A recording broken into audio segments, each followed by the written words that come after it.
Wrestling has more than one royal family.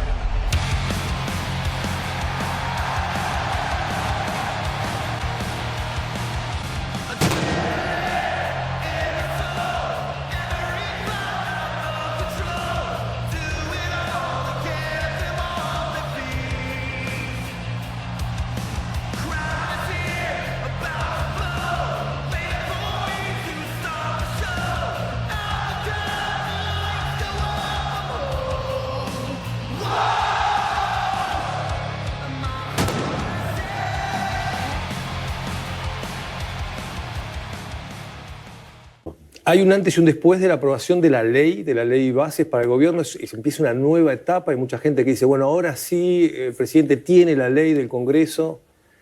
Nosotros ahora estamos entrando en lo que se llama la fase 2. ¿Qué es lo importante que tiene el hecho de que haya salido la ley bases? Mirá, la ley bases es 5 veces más grande que la reforma que hizo Carlos Menem en los 90, que fue la reforma más importante de la historia económica argentina. Si vos a la ley base le sumás el DNU, estamos hablando de una reforma que es 8 veces más grande que la reforma de Menem. Por lo tanto, te diría que en 6 meses hemos hecho más por la Argentina que lo que se hizo en los últimos 100 años. Eso es lo que tiene que ver con la cuestión estructural. Y naturalmente eso implica poner un punto final a la decadencia que trae la Argentina en los últimos 100 años. Implica un salto en el ranking de libertad económica de aproximadamente 90 puestos. Por lo tanto, empezamos a parecernos a países como Alemania, Italia, Francia. Esto no es menor porque los países más libres crecen el doble que los reprimidos. El PBI per cápita es 12 veces más grande. Y además hay 25 veces menos de pobres en el formato estándar y 50 veces menos en el formato extremo. Por lo tanto, esto es un elemento fundamental para impulsar el crecimiento de largo plazo. Y si bien por el momento llevamos 800 reformas, o sea, enviamos 1.000, quedaron 800, o sea, tenemos 3.200 pendientes más. Así es que no vamos a parar hasta que Argentina sea el país más libre del mundo. Ese es el primer punto. El segundo punto tiene que ver con el manejo de la macroeconomía, lo que tiene que ver con el corto plazo. Nosotros básicamente la primera fase era la consolidación de la hipótesis del déficit cero. Lo logramos en el primer mes. Dijeron que no era sustentable, dijeron un montón de cosas. La realidad es que los números de los 5 primeros meses fueron muy positivos. Junio tiene una cuestión de estacionalidad, pero digamos, cuando vos tomes los 6 meses vamos a estar en claro superávit. De hecho, tenemos un exceso de caja que va a servir para más que pagar la carga de intereses que tenemos del mes de julio. Por lo tanto, lo que tiene que ver con la consolidación fiscal está... O sea, ¿pero usted está ordenada la macroeconomía? No, digamos, la estamos ordenando. O sea, digamos, no dije que estuviera terminada la tarea. Dije que estamos logrando hitos muy importantes. Por otra parte, en ese sentido, consolidar el déficit cero en la línea financiera implica que la relación deuda-producto no te va a crecer más, y eso es una condición de solvencia. Por lo tanto, tarde o temprano el riesgo país va a colapsar y por ende eso te va a generar un proceso en el cual se te impulse el crecimiento. Además, la economía claramente ha dado muestras de haber tocado un piso entre marzo y abril. Cuando vos mirás los indicadores contra el año pasado, claramente son negativos, pero cuando vos mirás las comparaciones mes sobre mes en términos desestacionalizado, vos tenés que ya empieza a haber muchos indicadores positivos. Los índices de difusión están todos arriba del 50%, quiere decir que más de la mitad de la serie está tirando positivamente. Cuando vos tomás los indicadores líderes te están anticipando una salida. Y eso vos lo podés explicar por el lado de la demanda, porque tenés una recuperación tanto en las jubilaciones como en los salarios reales. Los salarios reales, de hecho, vienen creciendo los últimos 2 meses de manera marcada. Estamos en niveles tanto en jubilaciones como en salarios reales por encima de los niveles que teníamos en noviembre del año pasado, y al mismo tiempo tenés condiciones para que haya un rebote por un problema de dinámica de stocks. Es decir, la gente cuando vio lo que se estaba viniendo prefirió estoquearse, con lo cual sobrereaccionó en términos de producción, y eso también te pegó negativamente y ahora lo tenés que recomponer. Y por otra parte, Argentina es una economía fuertemente descapitalizada. Eso hace que todos los retornos reales de la economía sean muy altos y por ende eso favorece la inversión. Al mismo tiempo, lo otro que vos tenés es el hecho que el ajuste fiscal, que es el más grande en la historia de la humanidad, en tiempo récord, te estaría aportando 15 puntos de ahorro y eso favorece al crecimiento económico. Y obviamente que habiendo pasado la ley bases, esto digo, se va a repotenciar más. En la última semana hubo grandes anuncios de inversiones. Y por otra parte estamos trabajando fuertemente con el tema monetario para exterminar definitivamente la inflación.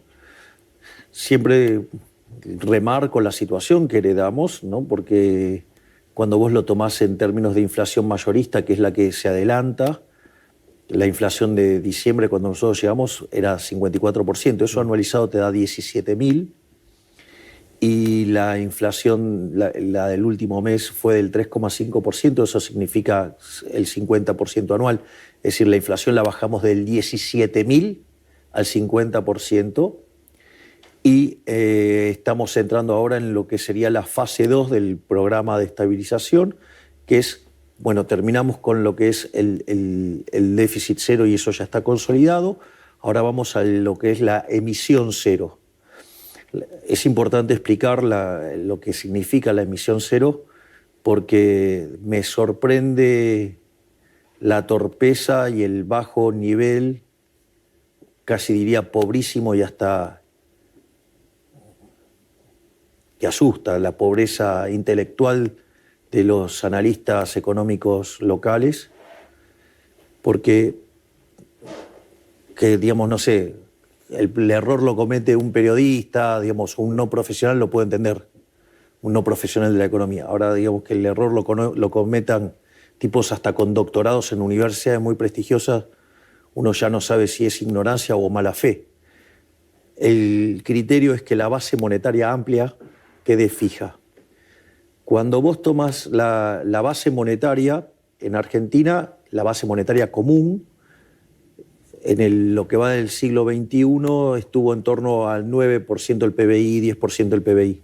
Hoy la base monetaria simple es de 2,8% del PBI, o sea, con lo cual sería un nivel de base monetaria propio de niveles previo a una hiperinflación. Y a eso, digamos, si vos le sumás los remunerados, estamos en torno a 6, 7 puntos del PBI. Ahora, entonces, ¿qué significa esto de la emisión cero? Que la base monetaria amplia va a quedar igual. Lo que va a cambiar en un movimiento virtuoso es que conforme aumente la demanda de dinero, ¿qué es lo que pasa? Como bajó la tasa de inflación, como bajó la tasa de interés nominal, eso hace que la gente demande más dinero. Al demandar más dinero, ¿qué pasa? Va y le pide al banco que le dé el depósito y ahora como los billetes son más grandes, no tenés problema de tenerlos encima, por decirlo de alguna manera.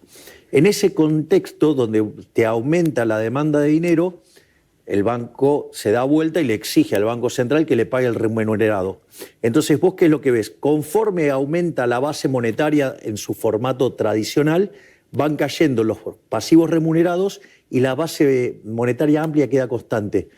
¿Cuándo termina ese proceso virtuoso? Cuando la base monetaria, en el sentido tradicional, coincide con la base monetaria amplia, es decir, terminaste de eliminar todos los pasivos remunerados. Después hay otra cuestión más que tiene que ver con la marcha de la inflación. La verdadera marcha de la inflación es, vos hoy tenés una tasa de devaluación mes por mes del 2%. Sí. Algunos piden que sea mayor. Bueno, digamos, o sea, que pidan Sí. lo que quieran, digamos, o sea, son los mismos que vienen pifiando hace 6 meses todo. Así que la verdad que lo que digan, a mí ya me tienen absolutamente sin cuidado. No va a cambiar ese número del 2%. No, yo no voy a cambiar las cosas, y menos voy a cambiar las cosas por tipos que vienen pifiándoles hace 6 meses todo el tiempo. Entonces, Pero perdón, presidente, si cambia el contexto internacional, por ejemplo, Brasil devaluó 10% su moneda. el problema de la moneda de Brasil es un problema de la moneda de Brasil, no es un problema nuestro. Digo, si es por eso, nosotros fuimos los grandes devaluadores del siglo XX y eso no nos hizo más competitivos. No. Así que con lo cual, digamos, o sea, hablar de competitividad y tratar de, digamos, tocar el tipo de cambio nominal, cuando vos no tenés un problema con la emisión monetaria, demuestra que están bastante flojitos de papeles. Pero no importa, quiero seguir con esto. Entonces, por ejemplo, hoy nosotros en la núcleo o en mayorista la inflación es 3,5 y la pauta de evaluación es 2, con lo cual lo que hay que achicar es 1,5 puntos de inflación. Una vez que nosotros lleguemos a 2% de inflación mensual, vamos a ir a 1 y después básicamente vamos a ir a 0. Una vez que llega a 0 tenemos que ver si tenemos que emitir ¿Por qué se daría ese proceso de que llegás al 2%, después llegas a 1 y después...? Porque, digamos, la cantidad de dinero no está modificándose. Entonces, en la medida que vos limpies todos los rezagos de la política monetaria, la tasa de inflación va a desaparecer. ¿Eso es para el 2025? No. Digo, eso va a depender de las decisiones de los individuos. Eso es lo que pasa. Si la gente de repente sale y demanda muchísimo más dinero, la tasa a la que cae la tasa de inflación es mucho más alta. O sea, mucho más acelerada. Entonces, en ese contexto, cuando vos llegues a 0, ahí no tenés más el tema de la tasa de evaluación. Entonces, ahí tenemos que elegir si vamos a dejar el tipo de cambio flexible o fijarlo, y eso lo vamos a determinar en función de cuánto quedó de base monetaria en términos de PBI, para saber que no hemos exagerado el ajuste monetario, por decirlo de alguna manera. En esa situación, si también tenemos resuelto el problema de los puts, automáticamente están dadas las condiciones para abrir el cepo. Es decir, con lo cual estos son los 3 elementos que vos tenés que estar mirando para también terminar con el fin del cepo. 2011 tenemos el cepo, porque digo, les toca a ustedes también gestionar un agotamiento de la gente con respecto a la inflación, o sea, convivimos con casi 17 años de inflación los argentinos y con un cepo que está desde el 2011, ¿no? Es decir, hay una ansiedad de que se resuelva. Yo entiendo los problemas de la ansiedad, digamos. Ahora yo tengo una pregunta. Tomá todos los videos, vos me has hecho notas antes y todo, videos míos hablando sobre la inflación. ¿Cuánto tiempo tarda para bajar la inflación? 18 meses. Ok, ¿cuánto llevamos? 6, 7. Y desde 17.000 la bajamos a 50.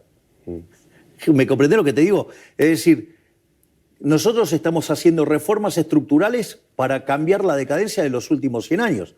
Ahora, que eso sea instantáneo es bastante ingenuo. Es decir, de vuelta, pero yo puedo entender la ansiedad de la gente, puedo entender la ansiedad en aquellos que no están entrenados en economía. Sí. Me resulta raro. Los economistas, claro. Los economistas. Sí.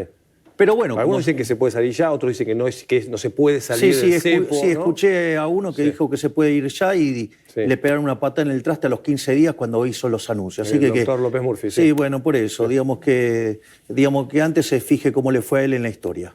Digamos, antes de estar hablando opiniones. Es decir, si quiere tomar esas decisiones, que vaya, se presente y gane las elecciones y sepa lo que es estar sentado en aquel sillón. Y otros creen que no se puede salir del cepo, pero no hay fecha. O sea, usted no quiere dar una fecha hoy de cuándo. A ver, no hay fecha y voy a explicar por qué. Y agrego esto a la respuesta que va a dar. Los que quieren invertir, ¿no están esperando justamente que pueda liberar el cepo para decir, bueno, voy a invertir porque sé que es un país confiable? Son dos cosas distintas. El primer punto es por qué no podemos dar una fecha. Porque esta no es una economía dirigista. Entonces, el proceso de estabilización que estamos haciendo nosotros es un proceso que no violenta los derechos de propiedad. Entonces, no tuvimos una hiperinflación previa, a pesar de que recibimos un contexto con las peores características de las peores 3 crisis de la historia argentina, porque teníamos un sobrante monetario de lo que era peor que el Rodrigazo, teníamos el balance del Banco Central en peor situación que el previo de la hiperinflación de Alfonsín en el 89, e indicadores sociales peores que los que teníamos en el 2001. Eso fue lo que recibimos nosotros. Primer punto. Segundo punto. No hubo una hiperinflación que generara la licuación de activos financieros, de modo tal que estabilizar se vuelve muy rápido y fácil. No solo eso, sino que además, con el costo social que eso tiene, ¿no? Sí, claro. Hubieras visto la pobreza en 95%, o sea, una locura. Primer punto. Segundo punto es, Tampoco hicimos controles de precios. Tampoco hicimos expropiaciones, como proponían muchos. Es decir, el problema de los pasivos remunerados nosotros lo estamos resolviendo a mercado. Y además tampoco fijamos el tipo de cambio, que es una forma de acelerar el proceso de desinflación. Entonces lo que estoy diciendo es, como todos estos elementos dependen de los individuos, fíjate que yo te hablo de cómo va cambiando la composición de la base monetaria y la contracara es que los bancos le pidieron emitir al Banco Central, pero lo hacen porque la gente le pidió los pesos a los bancos. Entonces, ¿qué es lo que pasa? En un sistema de libertad vos no lo haces por la fuerza, o sea, lo va decidiendo los agentes. Entonces, digo, el tiempo no lo puedo manejar yo porque como estoy obrando en un sistema de libertad, no lo sé. Digo, ahora, el mismo que dice que esto es imposible, es el mismo que dijo que no se podía hacer un ajuste de más de un punto del PBI y que jamás dio una opinión de cómo se resuelve el problema de los pasivos remunerados. Entonces, está hablando de Carlos Melconian, lo nombro sí, bueno, está bien, digo, por eso, bueno, está bien. Digamos, tipos que le pifiaron sistemáticamente. Es decir, un tipo que nunca llegó a nada en la política. ¿No? Digamos, o sea, entonces digo, ¿de qué me venís a hablar? Hablame de gente, digamos, que tenga la altura intelectual y política para discutirme algo. Porque si me vas a poner 4 de copas, digo, ¿qué querés que te conteste? Digamos. Algunos plantean planes productivistas, es decir, bueno, que salgan que vengan inversiones y que la gente pueda producir más, que las empresas puedan. La ley base, digamos, ¿consigue esto? Digamos, ¿consigue esa confianza? Vuelta, digo, de vuelta, yo creo que hay algo que no entienden. Digo, yo no voy a hacer planes productivistas. Digo, eso es de un tipo que piensa en términos socialistas. Sí, se lo dijo a los empresarios, me acuerdo. Digo, o sea, eso es un dirigista. Digo, ¿vos te crees que yo soy un dirigista? Soy liberal libertario. La diferencia es que yo soy liberal libertario y no soy liberal libertarado. ¿Ok? Digo, es una diferencia no menor porque hay algunos que viven en Narnia. Entonces, digamos, y que le hacen mucho daño a las ideas de la libertad, porque como viven en Narnia, se olvidan de las restricciones y entonces proponen estupideces. Entonces, ni es cierto lo que dice el fracasado de López Murphy, y tampoco es cierto lo que dice el resentido fracasado de Melconian, que además son parte de la decadencia argentina, son parte del fracaso argentino. Los dos. Prometió ser Irlanda, usted dijo, en los próximos años. Quiero ser mejor que Irlanda. Pero eso, digamos, Irlanda es el país más miserable de Europa, a tener un PBI per cápita 50% mayor que el de Estados Unidos, en el medio pasaron 35 años. La buena noticia es que cuando vos iniciás los procesos de convergencia, 2/3 de esa mejora ocurre en el primer tercio de tiempo. Es decir, que de acá a 10 años vos ves una mejora fenomenal. Y eso es en lo que estamos trabajando. Gracias por la entrevista, ojalá lo veamos. Gracias. Gracias por la entrevista. No tengas duda que si seguimos abrazando las ideas de la libertad, lo vamos a ver. Gracias, presidente.